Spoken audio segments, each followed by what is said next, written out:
Hello students, आज हम module 2 revise करेंगे integrated communication and classification of advertising.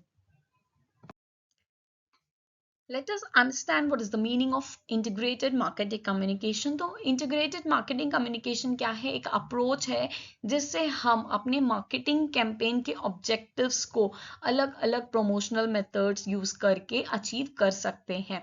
तो सबसे ज़्यादा इम्पॉर्टेंट है, अगर हम एडवर्टाइजिंग पढ़ रहे हैं तो उसमें सबसे ज़्यादा इम्पॉर्टेंट है कि हम अपने टारगेट को कैसे अचीव करें।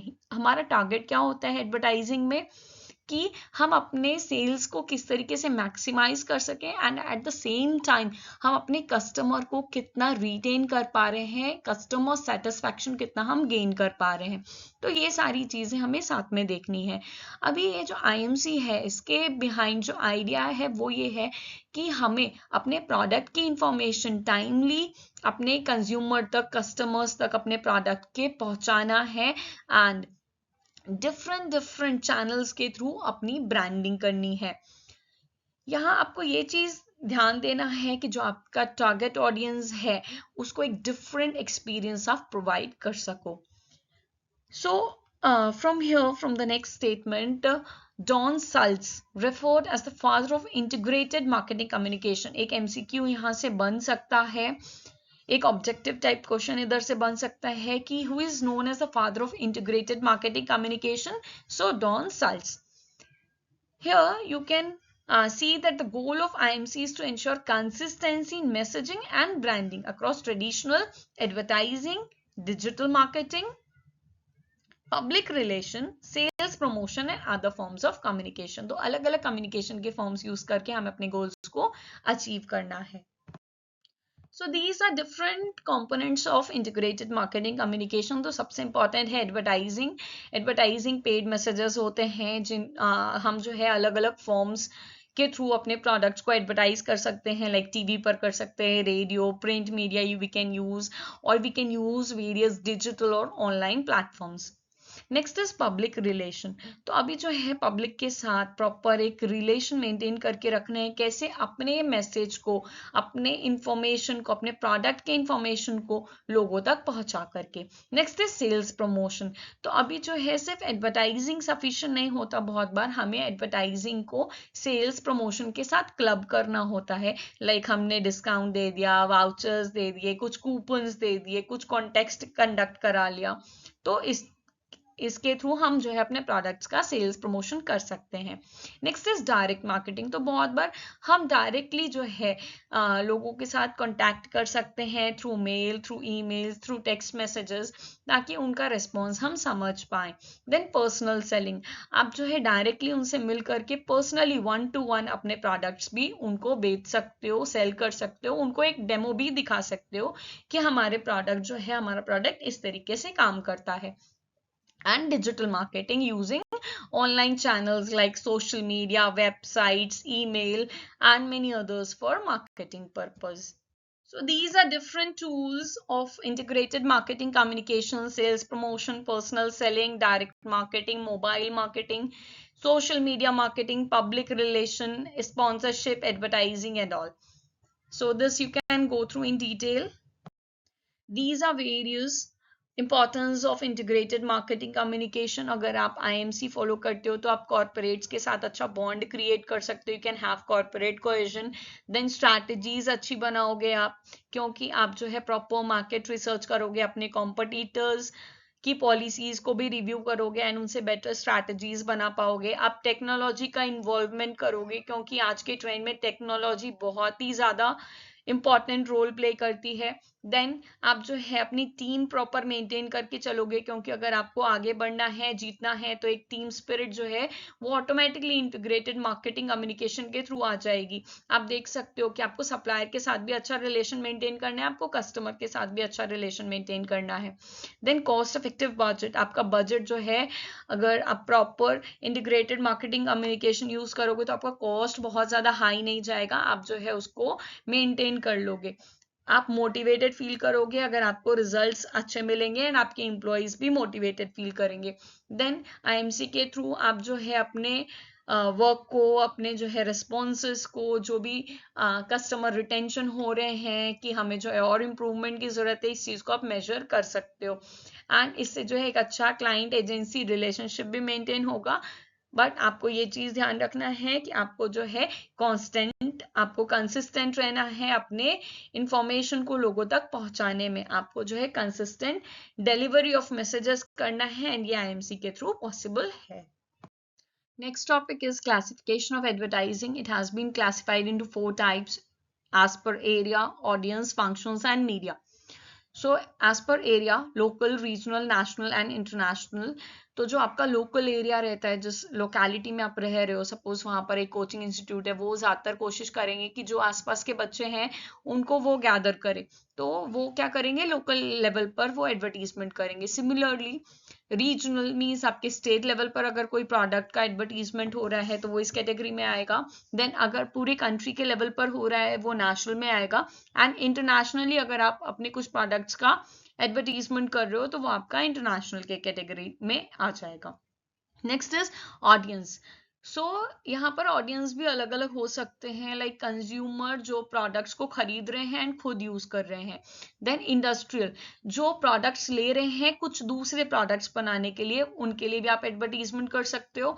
देन ट्रेड, लाइक होलसेलर्स हैं, रिटेलर्स हैं, वो क्या करते हैं, वो प्रोडक्ट्स को परचेज करते हैं, फर्दर रीसेल करते हैं, तो वो ट्रेडिंग करते हैं। And the last one is professional, जो सर्विसेज प्रोवाइड करते हैं, जैसे सीए हो गए, लॉयर हो गए, तो उनके लिए भी हम एक एडवर्टीजमेंट कर सकते हैं अगर हमारे पास उनसे रिलेटेड कोई प्रोडक्ट है तो। फॉर एग्जाम्पल जो आईटी इंडस्ट्री है वो प्रोफेशनल्स को कॉन्टैक्ट कर सकती है कि आप ये फैसिलिटी यूज कर सकते हैं। Next is functions. On the basis of functions, तो इधर आप देखो डायरेक्ट और इनडायरेक्ट एक्शन। डायरेक्ट एक्शन जहां पर आप कस्टमर्स को डायरेक्टली बोलोगे कि आप आओ, ये ऑफर जो है लिमिटेड पीरियड के लिए, हमारे प्रोडक्ट को परचेज करके जाओ। देन इनडायरेक्ट एक्शन, जिधर आप एक नॉर्मल मास एडवर्टाइजमेंट करोगे, जहां पर सब लोगों को सिर्फ एक अवेयरनेस क्रिएट हो जाएगी कि हाँ आप ये प्रोडक्ट सेल कर रहे हो, बट आप जो है उनको परसुएड नहीं करते कि आप आओ अभी का अभी आकर के प्रोडक्ट को खरीदो। Next is primary. तो जो प्राइमरी प्रोडक्ट्स हैं उनसे रिलेटेड एडवर्टीजमेंट इधर होता है। एंड देन सिलेक्टिव, कुछ सिलेक्टेड प्रोडक्ट्स, सारे प्रोडक्ट्स के लिए यहाँ पर एडवर्टीजमेंट नहीं होगा, कुछ सिलेक्टेड प्रोडक्ट्स के लिए होगा। Then last category is product और इमेज। तो लास्ट कैटेगरी में आप देखो प्रोडक्ट दिखा करके, प्रोडक्ट का डेमोन्स्ट्रेशन दे करके वहां पर हम लोगों को बताएंगे कि ये प्रोडक्ट इस तरीके से काम करता है। एंड इमेज मतलब आप जो है सिर्फ उन्हें विजुअलाइज कराओगे। फॉर एग्जाम्पल आपने किसी टीवी एक्टर या एक्ट्रेस या किसी स्पोर्ट्स स्टार से एक एडवर्टीजमेंट कराया, मीन्स एंडोर्समेंट कराया, एंडोर्सिंग भी बोलते हैं इसको।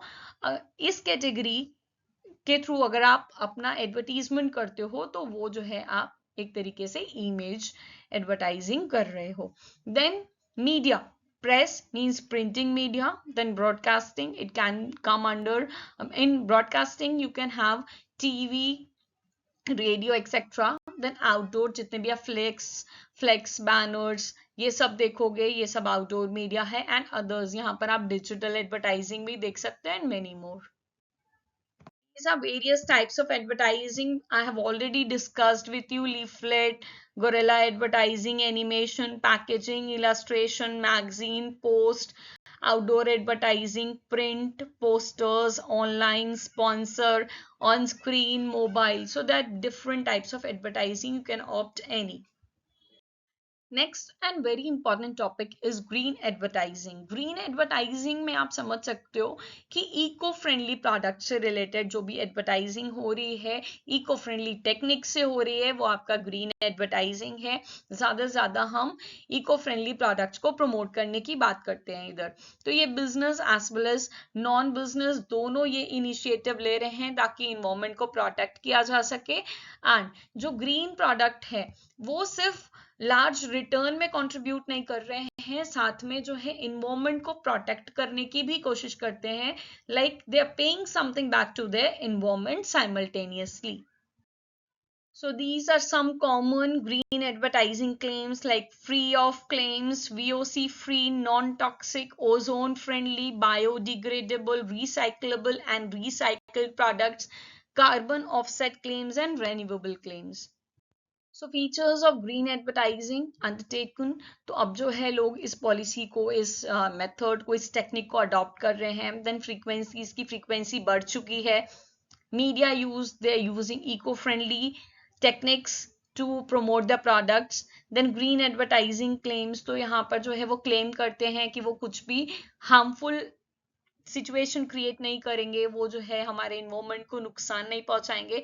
And people, public, they are supporting this. along with this, if any firm is practicing green advertising, that particular firm will have a good corporate image in the market. Ethics in advertising. So ethics means क्या सही है क्या गलत है, आपको जो है ये समझना होगा, ये प्रेडिक्ट करना होगा कि आपको क्या करना चाहिए और क्या नहीं करना चाहिए. So ethics in advertising is a critical aspect of responsible marketing. It involves adhering to moral principles and guidelines when creating, executing and disseminating advertisements. तो जब भी आप एडवर्टाइज करो, आपको कुछ मॉरल प्रिंसिपल्स और गाइडलाइंस ये फॉलो करने हैं एडवर्टाइजमेंट बनाते समय, एग्जीक्यूट करते समय और disseminate करते समय. Then ethical advertising ensures that companies are truthful, transparent and respectful in the communication with consumers. तो जो ethical advertising है, इसके थ्रू कंपनीज ये इंश्योर करती हैं कि वो सच बोल रहे हैं, सारी चीजें ट्रांसपेरेंट हैं एंड कंज्यूमर्स के लिए वो एक रेस्पेक्टफुल, एक अच्छे प्रोडक्ट्स को मैन्युफैक्चर कर रहे हैं और उनके साथ कम्युनिकेट कर रहे हैं. Then there are few examples. These are few concerns which is to be avoided. False claims, आपको जो है कुछ गलत क्लेम नहीं करना है. देन स्टीरियोटाइपिंग, आपको स्टीरियोटाइप्स यूज नहीं करने हैं जो हार्मफुल हो सकते हैं, ऑफेंसिव हो सकते हैं. देन प्राइवेसी वायलेशंस, आपको जो है कंज्यूमर के डेटा को मिसयूज नहीं करना है, मिस हैंडल नहीं करना है एंड किसी को भी आपको एक्सप्लॉइट नहीं करना है. Exploiting vulnerabilities of your to sell a product, आपको जो है ऐसा कुछ भी नहीं करना है. Last topic of this module, that is national advertising versus retail advertising. So here you can see see this differentiation in tabular form, and in exam also you have to attempt in the same pattern. So first point is the scope. National advertising, it has a national scope, nationwide or global reach. And retail advertising, it is generally limited to a geographical area or local area or specific region.